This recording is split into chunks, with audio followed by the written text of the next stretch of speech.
Hi ನಮಸ್ಕಾರ ಸ್ನೇಹಿತರೆ, welcome to my YouTube channel. ಇವತ್ತು ನಾನು ಬೆಳಿಗ್ಗೆನೇ ತಿಂಡಿಗೆ ಅಕ್ಕಿ ರೊಟ್ಟಿ ಮತ್ತು ಹೀರೆಕಾಯಿ ಪಲ್ಯನ ಮಾಡ್ತಾಯಿದ್ದೀನಿ ಸ್ನೇಹಿತರೆ. ಇವತ್ತೊಂದು ಹೀರೆಕಾಯಿ ಪಲ್ಯ ನಾನು ಈ ಒಂದು ರೆಸಿಪಿ ನಿಮ್ಮ ಹತ್ರ ಶೇರ್ ಮಾಡ್ತಾಯಿದ್ದೀನಿ ನೋಡಿ ಫ್ರೆಂಡ್ಸ್. ಇವತ್ತು ಬೆಳಿಗ್ಗೆ ನಾನು ಅನ್ನ ಉಳಿದ್ಬಿಟ್ಟಿತ್ತು ಫ್ರೆಂಡ್ಸ್, ಹಂಗಾಗಿ ಅಕ್ಕಿ ರೊಟ್ಟಿ ಮಾಡೋಣ ಮತ್ತು ತರಕಾರಿಯಲ್ಲಿ ಹೀರೆಕಾಯಿ ಪಲ್ಯನ ಮಾಡೋಣ ಅಂತ ಹೇಳಿ ಇವತ್ತು ನಿಮಗೆ ತೋರಿಸ್ತಾ ಇದ್ದೀನಿ. ಫಸ್ಟು ಪಲ್ಯಕ್ಕೆ ರೆಡಿ ಮಾಡ್ಕೊಂಬಿಡೋಣ ಅಂತ ಹೇಳಿ ನಾನು ಒಂದು ಕಡಾಯಿಗೆ ಎಣ್ಣೆಯನ್ನು ಹಾಕ್ಕೊಂಡಿದ್ದೀನಿ ಮತ್ತು ಸಾಸಿವೆ ಜೀರಿಗೆಯನ್ನು ನಾನು ಹಾಕ್ಕೊಂಡು ಈಗ ಈರುಳ್ಳಿ, ಟೊಮೆಟೊ, ಕರಿಬೇವನ್ನು ಹಾಕಿ ಚೆನ್ನಾಗಿ ಫ್ರೈ ಮಾಡ್ಕೊತೀನಿ ಸ್ನೇಹಿತರೆ. ಬೆಳಿಗ್ಗೆ ಈ ಥರ ನಮ್ಮ ಕಡೆ ಮಾಡುವ ಒಂದು ಸ್ಪೆಷಲ್ ತಿಂಡಿ ಅಂತ ಹೇಳ್ಬೋದು, ಊಟ ಅಂತ ಹೇಳ್ಬೋದು, ಎರಡೂ ಹೇಳ್ಬೋದು ಫ್ರೆಂಡ್ಸ್. ಇದಕ್ಕೆ ಯಾಕೆ ಅಂತಂದರೆ ಹಿಂದೆ ನಮ್ಮ ಕಡೆಯವರೆಲ್ಲರೂ, ನಮ್ಮ ಕಡೆ ಜಾಸ್ತಿ ನಮ್ಮಮ್ಮ, ನಮ್ಮ ದೊಡ್ಡಮ್ಮ, ನಮ್ಮ ಫ್ಯಾಮಿಲಿಯಲ್ಲಿ ನಮ್ಮ ಮನೇಲೇನಿದೆ ನಾವೇನು ಅವ್ರು ಮಾಡಿದ್ದಾರೆ ಅದನ್ನೇ ನಾನಿಲ್ಲಿ ನಿಮಗೆ ತೋರಿಸ್ತಾ ಇರೋದು. ಬೇರೆ ಯಾವುದನ್ನು ನಾನು ನಿಮಗೆ ತೋರಿಸ್ತಾ ಇಲ್ಲ ಸ್ನೇಹಿತರೆ. ನಮ್ಮ ಮನೇಲಿ ಇದು ತುಂಬ ಫೇವ್ರೇಟ್ ಅಂತ ಹೇಳ್ಬೋದು. ಏಕೆಂದರೆ ನಾರಿನಾಂಶ ಹೆಚ್ಚಿಗೆ ಇರುತ್ತೆ, ತುಂಬ ಬೇಗ ನಮಗೆ ಜೀರ್ಣ ಆಗುತ್ತೆ ಈ ಪಲ್ಯ. ಮತ್ತು ನಾವು ಈ ಥರ ತರಕಾರಿಗಳು ತಿನ್ನೋದ್ರಿಂದ ನಮಗೆ ತರಕಾರಿನೂ ತಿಂದಂಗಾಗುತ್ತೆ, ಜೊತೆಗೆ ಒಂದು ಆರೋಗ್ಯಯುತವಾದಂಥ ಒಂದು ಬೆಳಗಿನ ಉಪಹಾರನೂ ಸಹ ನಮಗೆ ಆಗುತ್ತೆ ಸ್ನೇಹಿತರೆ. ನಾನು ಇಲ್ಲಿ ಈರುಳ್ಳಿ, ಟೊಮೆಟೊ, ಕರಿಬೇವೆಲ್ಲ ಆದ ತಕ್ಷಣ ಒಗ್ಗರಣೆಗೆ ಕಡೆ ಇಟ್ಕೊಂಡಿದ್ದೆ. ಈಗ ನಾನು ಅನ್ನನ ಸ್ವಲ್ಪ ಮೆತ್ತಗೆ ಬೇಯಿಸ್ಕೊತಾ ಇದ್ದೀನಿ ಫ್ರೆಂಡ್ಸ್. ಯಾಕೆ ನಾವು ಅನ್ನ ಒಗಿಸ್ಬೇಕಲ್ವ, ಈಗ ಸ್ವಲ್ಪನೇ ಅನ್ನ ಉಳಿದ್ಬಿಟ್ಟಿತ್ತು, ಇಬ್ಬರಿಗಾಗೋಷ್ಟು ಅನ್ನ ಫ್ರೆಂಡ್ಸ್. ಇದು ಇವಾಗಿನ ರೇಟ್ಗಳಲ್ಲಿ ಯಾವ ಪದಾರ್ಥನೂ ನಾವು ಕೊಂಡ್ಕೊಳ್ಳೋಂಗಿಲ್ಲ ಸ್ನೇಹಿತರೆ. ಹಾಗಾಗಿ ನಾವು ಕಡಿಮೆ ಆದರೂ ಅಷ್ಟೇ, ಜಾಸ್ತಿ ಆದರೂ ಅಷ್ಟೇ, ನಾವು ಬೆಳೆದಿರೋ ಅಂಥ ಒಂದು ಕಷ್ಟಪಟ್ಟು ದುಡ್ಡು ಕೊಟ್ಟು ತೊಗೊಂಬಂದಿರೋ ಯಾವುದೇ ಪದಾರ್ಥಗಳನ್ನು ನಾವು ಕೆಡಿಸ್ಬಾರ್ದು, ವೇಸ್ಟ್ ಮಾಡಬಾರ್ದು, ಚೆಲ್ಲಬಾರ್ದು ಅಲ್ವಾ. ಈಗ ಫ್ರೆಂಡ್ಸ್ ನಾನು ಅನ್ನನ ಮೆತ್ತಗೆ ಬೇಯಿಸ್ಕೊಂಡಿದ್ದೀನಿ, ನೀರು ಹಾಕಿ 2 ಲೋಟ. ಈಗ ನಾನು ಅಕ್ಕಿ ಹಿಟ್ಟು ಎಷ್ಟು ಹಿಡಿಯುತ್ತೋ ಅಷ್ಟನ್ನು ಹಾಕ್ತಾಯಿದ್ದೀನಿ ಫ್ರೆಂಡ್ಸ್. ಆ ಕಡೆ ಒಗ್ಗರಣೆಗೂ ಇಟ್ಕೊಂಡಿದ್ದೀನಿ. ಸ್ವಲ್ಪ ಅದು ಸಣ್ಣ ಕುಕ್ಕರ್ ಅಲ್ವಾ, ಹಾಗಾಗಿ ಸೈಡಿಗೆ ಸ್ವಲ್ಪ ಚೆಲ್ತು ಅಕ್ಕಿ ಹಿಟ್ಟು. ಈಗ ಸ್ನೇಹಿತರೆ ಇದನ್ನೆಲ್ಲ ಚೆನ್ನಾಗಿ ಗುರಾಡಿಕೊಂಡು ಇದನ್ನ ಆರಕ್ಕೆ ಇಡ್ತೀನಿ. ಸ್ವಲ್ಪ ಇದು ಆರಲಿ, ಆಮೇಲೆ ನಾನು ರೊಟ್ಟಿ ಮಾಡ್ಕೊತೀನಿ. ಇದರಲ್ಲಿ ಅನ್ನ ಮಾತ್ರ ತುಂಬ ಮೆತ್ತಗೆ ಬೇಯಿಸ್ಕೋಬೇಕು ಫ್ರೆಂಡ್ಸ್. ಆವಾಗ ನಮಗೆ ಈ ಥರ ಮೃದುವಾದಂಥ ಅಕ್ಕಿ ರೊಟ್ಟಿ ತುಂಬ ಸ್ಮೂತಾಗಿರುತ್ತೆ. ಬೆಳಗ್ಗೆ ಮಾಡಿದ್ರೆ ನಾವು ರಾತ್ರಿ ತನಕನೂ ರೊಟ್ಟಿ ತುಂಬ ಸ್ಮೂತಾಗಿರುತ್ತೆ. ಈಗ ಗಟ್ಟಿ ರೊಟ್ಟಿಯನ್ನು ಮಾಡ್ಕೊಂಬಿಟ್ರೆ ಅದು ಬೇಗ ನಮಗೆ ತಿನ್ನೋಕ್ಕೆ ಇಷ್ಟ ಆಗೋದಿಲ್ಲ, ತುಂಬ ಹಾರ್ಡ್ ಅನಿಸುತ್ತೆ ಅದು ರೊಟ್ಟಿ. ಈಗ ಫ್ರೆಂಡ್ಸ್ ನಾನು ಹೀರೆಕಾಯಿನ ಹೆಚ್ಕೊಂಡು ಇಟ್ಕೊಂಡಿದ್ದೆ ತೊಳೆದ್ಬಿಟ್ಟು. ನಾನು ಹೀರೆಕಾಯಿ ಚಟ್ನಿನ ನಿಮಗೆ ಒಂದು ಸಲ ತೋರಿಸ್ಬೇಕು ಫ್ರೆಂಡ್ಸ್. ಇವತ್ತು ತೋರ್ಸೋಕ್ಕಾಗ್ತಾಯಿಲ್ಲ, ನಾನು ಚಟ್ನಿ ಮಾಡಿಕೊಂಡೆ. ಆಮೇಲೆ ಸಿಪ್ಪೆ ಚಟ್ನಿ, ಹೀರೆಕಾಯಿ ಸಿಪ್ಪೆ ಚಟ್ನಿ, ಆದರೆ ನೆಕ್ಸ್ಟ್ ಟೈಮ್ ನಾನು ನಿಮಗೆ ಖಂಡಿತ ತೋರಿಸ್ತೀನಿ ಹೀರೆಕಾಯಿ ಚಟ್ನಿನೂ ಸಹ.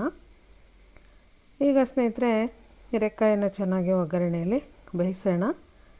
ಸ್ವಲ್ಪ ನೀರನ್ನು ಹಾಕಬೇಕಾಗುತ್ತೆ ಫ್ರೆಂಡ್ಸ್, ಜಾಸ್ತಿ ಹಾಕಬಾರ್ದು. ಹೀರೆಕಾಯಿಲಿ ಅರ್ಧ kg ಇದೆ ನಮ್ಮ ಮನೇಲಿ, ನಾನು ಜಾಸ್ತಿ ತೊಗೊಂಡಿಲ್ಲ ಫ್ರೆಂಡ್ಸ್. ಇದು ಒಂದು 2 ಹೊತ್ತಿಗೆ ಬರುತ್ತೆ, ನಮಗೆ ಸಾಕಾಗುತ್ತೆ. ಹಾಗಾಗಿ ನಾನು ಅರ್ಧ kg ಹೀರೆಕಾಯಿ ಪಲ್ಯನ ಇಲ್ಲಿ ಮಾಡಿ ತೋರಿಸ್ತಾ ಇದ್ದೀನಿ ನಿಮಗೆ. ಈಗ ಒಗ್ಗರಣೆನ ಚೆನ್ನಾಗಿ ಬೇಯಿಸ್ಕೊತೀನಿ ಸ್ನೇಹಿತರೆ. ಆವಾಗ ನಾನು ಸ್ವಲ್ಪ ಎಣ್ಣೆಯಲ್ಲಿ ಫ್ರೈ ಆದರೆ ತರಕಾರಿಗಳೆಲ್ಲ ಚೆನ್ನಾಗಿರುತ್ತೆ ಪಲ್ಯ ಮಾಡಿದಾಗ. ಈಗ ನಾನು ಅದಕ್ಕೆ ಸ್ವಲ್ಪ ನೀರು ಹಾಕಿಬಿಟ್ಟು ಚೆನ್ನಾಗಿ ಕುದಿಸ್ಕೋಬೇಕು. ಹೀರೆಕಾಯಿ ಪಲ್ಯ ತುಂಬ ಈಸಿ ಮಾಡ್ಬೋದು, ಬೇಗನೆ ಹೆಚ್ಚಬೋದು, ಬೇಗ ಆಗುತ್ತೆ ಇದು. ಎಲ್ಲ ತರಕಾರಿಗಳು ಅಷ್ಟೇ ಫ್ರೆಂಡ್ಸ್, ಹೆಚ್ಕೊಂಡು ಬೇಗ ಮಾಡ್ಬೋದು, ತುಂಬ ಈಸಿ ಇರುತ್ತೆ. ರೊಟ್ಟಿ ಪಲ್ಯ ಅಂದ ತಕ್ಷಣ ಕೆಲವರು ಅಯ್ಯೋ ತುಂಬ ಲೇಟ್ ಆಗುತ್ತೆ ಅನ್ಕೊಂತಾರೆ, ತುಂಬ ಬೇಗ ಆಗುತ್ತೆ ಫ್ರೆಂಡ್ಸ್. ಈ ಥರ ಅಕ್ಕಿ ರೊಟ್ಟಿ ತುಂಬ ಚೆನ್ನಾಗಿ ಮಾಡ್ಬೋದು ನಾವು. ಈಗ ಬೇಯ್ತಾ ಇದೆ ಫ್ರೆಂಡ್ಸ್. ಬೆಂದಮೇಲೆ ಅದಕ್ಕೆ ನಾವು ಕೆಲವೊಂದು ಸಾಮಾನುಗಳು ಏನು ಪಲ್ಯಕ್ಕೆ ಏನೇನು ಬೇಕೋ ಅದನ್ನು ನಾವಿಲ್ಲಿ ಹಾಕಬೇಕಾಗುತ್ತೆ. ಚೆನ್ನಾಗಿ ಕುದೀತಾ ಇದೆ. ಇವಾಗ ನಾನು ಕಾಯಿ, ಹಸಿ ಶುಂಠಿ, ಬೆಳ್ಳುಳ್ಳಿ ಪೇಸ್ಟನ್ನು ನಾನು ಹಾಕ್ತಾಯಿದ್ದೀನಿ. ತರಿಯಾಗಿ ನಾನಿಲ್ಲಿ ಮಿಕ್ಸಿಯಲ್ಲಿ ಒಂದು 2ರಿಂದ 3 ರೌಂಡ್ ಮಾಡ್ಕೊಂಡಿದ್ದೀನಿ. ಜಾಸ್ತಿ ನಯಸ್ಸಾಗಿ ಮಾಡ್ಕೊಂಡಿಲ್ಲ, ಸ್ವಲ್ಪ ತರಿಯಾಗಿ ಮಾಡ್ಕೊಂಡಿರೋಂಥ ಪೇಸ್ಟು ಇದು.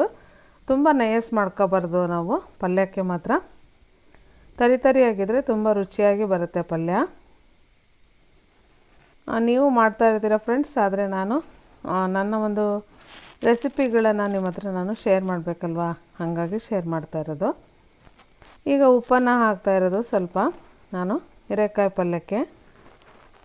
ಸ್ವಲ್ಪ ನೀರನ್ನು ಹಾಕಿದ್ರೂ ಸಹ ಅದು ನೀರಿನ ಅಂಶ ಹೆಚ್ಚಿಗೆ ಇರೋದ್ರಿಂದ ಹೀರೆಕಾಯಲ್ಲಿ ನೀರಿನ ಅಂಶ ಬಿಟ್ಕೊಳ್ಳುತ್ತೆ. ಈಗ ನಾನು ಸಾಂಬಾರು ಪುಡಿಯನ್ನು ಹಾಕ್ತಾಯಿದ್ದೀನಿ, ಸ್ವಲ್ಪ ಮನೆಯಲ್ಲೇ ಮಾಡಿಕೊಂಡಂಥ ಸಾಂಬಾರು ಪುಡಿ. ಇದಕ್ಕೆ ನಾನು ಈಗ ಬೇರೆ ಕೆಲವರು ಒಣಮೆಣಸಿನ್ಕಾಯಿ ಹಾಕಿ ಮಾಡ್ತಾರೆ. ನಮ್ಮ ಮನೆಯಲ್ಲಿ ನಾನು 2 ಥರ ಸಾಂಬಾರು ಪುಡಿಯನ್ನು ಮಾಡಿಟ್ಕೊಂಡಿದ್ದೀನಿ ಫ್ರೆಂಡ್ಸ್. ಒಂದು ಕಡೆ ಸಾಂಬಾರು ಪುಡಿಗೆ ಖಾರದ ಪುಡಿ ಹಾಕ್ತೀನಿ, ಇನ್ನೊಂದು ಥರ ಸಾಂಬಾರು ಪುಡಿಯನ್ನು ಮಾಡ್ತೀನಿ ಫ್ರೆಂಡ್ಸ್, ಆದರೆ ಅದಕ್ಕೆ ನಾನು ಖಾರದ ಪುಡಿ ಹಾಕೋದಿಲ್ಲ. ಈಗ ನಾನು ಖಾರದ ಪುಡಿ ಹಾಕಲಿಲ್ಲದ ಸಾಂಬಾರು ಪುಡಿಯನ್ನು ಹಾಕಿರೋದು. ಖಾರದ ಪುಡಿಯನ್ನು ಸಹ ನಾನು ಹಾಕಿದ್ದೀನಿ.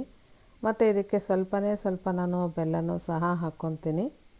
ಬೆಲ್ಲ ಹಾಕಲಿದ್ದಲೇ ಮಾಡಬಾರ್ದು ಅಂತ ನಮ್ಮ ಕಡೆ ಹೇಳ್ತಾರೆ. ಬ್ರಹ್ಮ ವಿಷ್ಣು ಮಹೇಶ್ವರ ಅಂತ ಉಪ್ಪು ಖಾರ ಬೆಲ್ಲ 3 ಸಹ ನಮ್ಮ ಮನೆಯಲ್ಲಿ ನಮ್ಮ ಅಮ್ಮ ಅವ್ರು ಹೇಳ್ತಾಯಿದ್ರು. ಬ್ರಹ್ಮ ವಿಷ್ಣು ಮಹೇಶ್ವರ ಅಂತ ಹೇಳ್ತಿದ್ರು ಫ್ರೆಂಡ್ಸ್ ನಮ್ಮ ಮನೇಲಿ. ನಮ್ಮಮ್ಮ ಯಾವಾಗಲೂ ಆ ಥರ ಹೇಳೋರು, ನಾನು ಹಂಗಾಗಿ ಮಾಡ್ತಾ ಇರೋದು. ಇಲ್ಲಿ ಸ್ವಲ್ಪ ಬೆಲ್ಲ ಹಾಕಿದ್ದೀನಿ. ನಮ್ಮ ಕಡೆ ಮಾಡ್ತಾರೆ ಫ್ರೆಂಡ್ಸ್, ಬೆಲ್ಲ ಇಲ್ಲದಲ್ಲೇ ನಾವು ಮಾಡೋದಿಲ್ಲ. ಕೆಲವೊಂದು ಪಲ್ಯಗಳಿಗೆ ಹಾಕ್ತೀವಿ, ಕೆಲವೊಂದು ಪಲ್ಯಕ್ಕೆ ಹಾಕೋದಿಲ್ಲ. ಈಗ ಫ್ರೆಂಡ್ಸ್ ನಾನು ಇದು ಹಾಕಿದ್ಮೇಲೆ ಕೊನೆಯಲ್ಲಿ ಶೇಂಗಾ ಒಂದು ಪೌಡರನ್ನು ಮಾಡಿಟ್ಕೊಂಡಿರ್ತೀನಿ ಮನೆಯಲ್ಲಿ. ಹುರಿದ ಶೇಂಗಾ ಪೌಡರನ್ನು ನಾನು ಹಾಕ್ತಾಯಿದ್ದೀನಿ. ಕೆಲವರು ಕಡಲೆ ಪೌಡರನ್ನು ಸಹ ಮಾಡ್ಕೊತಾರೆ. ನಾನು ಎಣ್ಗಾಯಿ ಪಲ್ಯ ಮಾಡಿದಾಗ 3 ಥರ ಹುಚ್ಚೆಳ್ಳನ್ನು ಮತ್ತು ಕಡಲೆ ಮತ್ತು ಶೇಂಗಾನ ಸಮ ಪ್ರಮಾಣದಲ್ಲಿ ಇಟ್ಕೊಂಡು ಹುರಿದು ಮಾಡ್ತೀನಿ. ಇದಕ್ಕೆ ಮಾತ್ರ ನಾನು ಪ್ಲೈನ್ ಶೇಂಗಾ ಪೌಡರ್, ಹುರಿದ ಶೇಂಗಾ ಪೌಡರನ್ನು ಅಂದರೆ ಸಿಪ್ಪೆ ಸಮೇತ ಶೇಂಗಾ ಕಾಳನ್ನು ಹುರಿದು ಪೌಡರ್ ಮಾಡಿ ಇಟ್ಕೊಂಡಿರ್ತೀನಿ ಫ್ರೆಂಡ್ಸ್. ಪ್ಲೈನು ಪಲ್ಯಗಳಿಗೆ ತುಂಬ ರುಚಿ ಕೊಡುತ್ತೆ ಅದು. ಒಂದು ಪಕ್ಷ ನಾವು ಕಾಯಿ ಹಾಕಲೇಬೇಕಂತ ಇಲ್ಲ ಫ್ರೆಂಡ್ಸ್ ಇದಕ್ಕೆ, ಆದರೆ ನಾನು ಕಾಯನ್ನು ಹಾಕಿದೆ. ಕಾಯಿ ಇತ್ತು ನಮ್ಮ ಮನೆಯಲ್ಲಿ ಸುಮಾರು, ಹಂಗಾಗಿ ಕಾಯಿ ಇಲ್ದಲೇ ಬರೀ ಶೇಂಗಾ ಪೌಡರನ್ನು ಹಾಕಿ ಮಾಡಿದ್ರೂ ಸಹ ಹೀರೆಕಾಯಿ ಪಲ್ಯ ತುಂಬ ಚೆನ್ನಾಗಿರುತ್ತೆ. ಇಲ್ಲಿಗೆ ಪಲ್ಯ ಆದ ತಕ್ಷಣ ನಾನು ಈಗ ರೊಟ್ಟಿಯನ್ನು ಮಾಡ್ಕೊತೀನಿ. ಈಗ ರೊಟ್ಟಿ ಮಾಡ್ತಾಯಿದ್ದೀನಿ ಫ್ರೆಂಡ್ಸ್. ಈಗ ಅನ್ನನ ಒಂದು ಸರೆ ಮಾಡಿರೋಂಥ ಹಿಟ್ಟನ್ನು ನಾನು ಗಾಳಿಗೆ ಒಂದು ದೊಡ್ಡ ತಾಟಲ್ಲಿ ಹಾಕಿ ಇಟ್ಟಿದ್ದು. ಈಗ ನಾನು ಸರೆ ಮಾಡಿರೋಂಥ ಪ್ರಮಾಣಕ್ಕೆ 1/4 ಭಾಗ, ಅದು 1 ಭಾಗ ಏನು ಜಾಸ್ತಿ ಇರುತ್ತಲ್ವ, ಅದಕ್ಕೆ ನಾವು 1/4 ಭಾಗದಷ್ಟು ಹಿಟ್ಟನ್ನು ಹಾಕ್ಕೊಂಡು ಚೆನ್ನಾಗಿ ನಾದ್ತಾಯಿದ್ದೀನಿ ಫ್ರೆಂಡ್ಸ್. ಕೆಲವೊಂದು ಕಡೆ ಮೆತ್ತಗೆ ಸರೆ ಮಾಡಿಕೊಂಡ್ರೆ ಹಿಟ್ಟು ಜಾಸ್ತಿ ಹಾಕಬೇಕಾಗುತ್ತೆ. ಗಟ್ಟಿ ಸರಿಯನ್ನು ಮಾಡಿಕೊಂಡ್ರೆ ಅಂದರೆ ಗಟ್ಟಿ ನಾವು ಅನ್ನನ ಚೆನ್ನಾಗಿ ಬೇಯಿಸ್ಕೊಂಡಾಗ ನಾವು ಹಿಟ್ಟನ್ನು ಕಡಿಮೆ ಹಾಕಬೇಕಾಗುತ್ತೆ. ಆದರೆ ಈ ಥರ ರೊಟ್ಟಿ ಮಾಡೋದ್ರಿಂದ ರೊಟ್ಟಿ ತುಂಬ ಸ್ಮೂತಾಗಿ ಬರುತ್ತೆ ಫ್ರೆಂಡ್ಸ್. ನಾನು ಹಂಗಾಗಿ ಮಾಡ್ತಾಯಿರೋದು ಇಲ್ಲಿ. ಇವಾಗಿನ ಕಾಲದಲ್ಲಿ ಯಾವುದೇ ಪದಾರ್ಥಗಳನ್ನು ನಾವು ವೇಸ್ಟ್ ಮಾಡೋಕ್ಕಾಗಲ್ಲ ಫ್ರೆಂಡ್ಸ್. ಮತ್ತು ಬರೀ ಅನ್ನ ಉಳಿತು ಅಂತ ಹೇಳಿ ತಕ್ಷಣ ಚಿತ್ರಾನ್ನ ಮಾಡೋಕ್ಕೂ ಆಗೋದಿಲ್ಲ.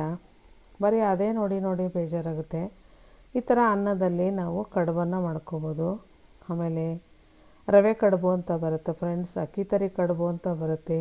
ಆ ಥರ ಅನ್ನನ ಚೆನ್ನಾಗಿ ಬೇಯಿಸ್ಬಿಟ್ಟು ರವೆ ಹಾಕಿ ಕುದಿಸಿ ಅದನ್ನು ಸಹ ರೊಟ್ಟಿ ಥರ ನಾವು ಕಡುಬನ್ನು ಮಾಡ್ಕೋಬೋದು. ಈ ಥರ ಅನ್ನ ಉಳಿದಾಗ ನಾವು ಒಂದು ಹಳೆ ಕಾಲದ ತಿಂಡಿಗಳನ್ನು ಮಾಡ್ಕೊಂಡಾಗ ತುಂಬ ಒಂದು ಸಂತೋಷ ಆಗುತ್ತೆ ಫ್ರೆಂಡ್ಸ್. ಮನೇಲಿ ರುಚಿ ಆಗುತ್ತೆ, ಮತ್ತೆ ಮಾಡ್ಕೋಬೇಕು ಅನಿಸುತ್ತೆ. ನಮ್ಮ ಮನೇಲಿ ಅಂತೂ ಆಲ್ ಟೈಮ್ ಫೇವ್ರೇಟು ಫ್ರೆಂಡ್ಸ್ ಇದು. ನಮ್ಮ ಮನೇಲಿ ಎಲ್ಲರಿಗೂ ಇಷ್ಟ, ನನ್ನ ಮಕ್ಕಳಿಗೆ ತುಂಬ ಇಷ್ಟ ಇದು. ಆಮೇಲೆ ನಮ್ಮ ಮನೇಲಿ ನಮ್ಮ ಅಮ್ಮ, ನಮ್ಮ ದೊಡ್ಡಮ್ಮ ಎಲ್ಲ ಹಿಂದೆ ಅವರು ಭಾಳ ಸಲ ಮಾಡೋರು ಫ್ರೆಂಡ್ಸ್ ಮನೇಲಿ. ನಮ್ಮ ಕಡೆ ಒಟ್ಟು ನಾನು ಯಾವಾಗಲೂ ಈ ಥರ ನಾವು ಮಾಡ್ತೀವಿ. ನಮ್ಮ ಕಡೆ ಜೋಳದ ರೊಟ್ಟಿನೂ ಮಾಡ್ತೀವಿ, ಆದರೆ ಸ್ವಲ್ಪ ಕಡಿಮೆ ಜೋಳದ ರೊಟ್ಟಿ. ಈ ಥರ ಅಕ್ಕಿ ರೊಟ್ಟಿ, ರಾಗಿ ರೊಟ್ಟಿ ಎಲ್ಲ ಜಾಸ್ತಿ ಮಾಡ್ತೀವಿ ಫ್ರೆಂಡ್ಸ್. ಈಗ ನೋಡಿ ಹಂಚು ಕಾಯ್ತಾ ಇದೆ. ಈಗ ನಾವು ರೊಟ್ಟಿಯನ್ನು ಬೇಯಿಸೋಣ ಫ್ರೆಂಡ್ಸ್. ಇವತ್ತು ನಾನು ತುಂಬ ಫಾಸ್ಟಾಗಿ ಮಾಡಿ ತೋರಿಸ್ತಾ ಇರೋದು ನಿಮಗೆ. ಯಾಕೆ ಅಂದರೆ ಫ್ರೆಂಡ್ಸ್, ಇವತ್ತು ನಾನು ಊರಿಗೆ ಹೋಗ್ತಾಯಿದ್ದೀನಿ. ಸ್ವಲ್ಪ ನಂದು ಬೇರೆ ಕಡೆ ಕೆಲಸ ಇತ್ತು ಫ್ರೆಂಡ್ಸ್.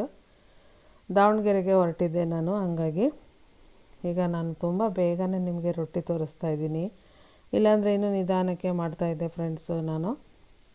ಹಂಗಾಗಿ ಇವತ್ತು ಬೇಗ ನಿಮಗೆ ತೋರಿಸೋಣ, ಇದೊಂದು ರೆಸಿಪಿನ ಶೇರ್ ಮಾಡೋಣ ಅಂತ ಹೇಳಿ ಮಾಡ್ತಾಯಿದ್ದೀನಿ. ಇದು ತುಂಬ ನಾನು ಮಾಡಿದ್ದೆ ಭಾಳ ದಿವಸದಿಂದ, ಆದರೆ ಎಡಿಟ್ ಮಾಡಿರಲಿಲ್ಲ ಫ್ರೆಂಡ್ಸ್. ನಾನು ಎಡಿಟ್ ಮಾಡಲಿದ್ದಲೇ ಹೆಂಗೆ ಹಾಕೋದಲ್ವ, ಹಾಗಾಗಿ ರೊಟ್ಟಿ ಒಂದು ಪಲ್ಯದ ರೆಸಿಪಿನ ನಿಮಗೆ ತೋರಿಸ್ತಾ ಇದ್ದೀನಿ.